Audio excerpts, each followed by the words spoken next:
నన్ను ప్రేమించు వారిని ఆస్తికర్తలుగా నేను చేతును. దరిద్రులుగా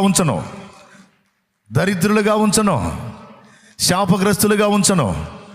వారిని సమృద్ధి గలవారుగా, ఆస్తికర్తలుగా నేను చేతును అంటాడు సామెతల్లో. నన్ను ప్రేమించు వారిని ఆస్తికర్తలుగా చేయుదును, వారి నిధులను నింపుదును. దరిద్రులుగా ఉంచను. వారు జ్ఞానం విషయంలో ఐశ్వర్యవంతులై ఉంటారు.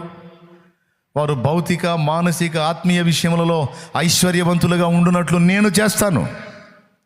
ఎందుకంటే వారు నన్ను ప్రేమిస్తున్నారు.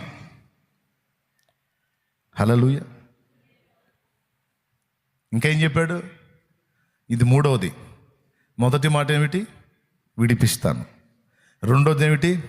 గొప్ప చేస్తాను, ఘనపరుస్తాను. మూడోది ఏమిటి?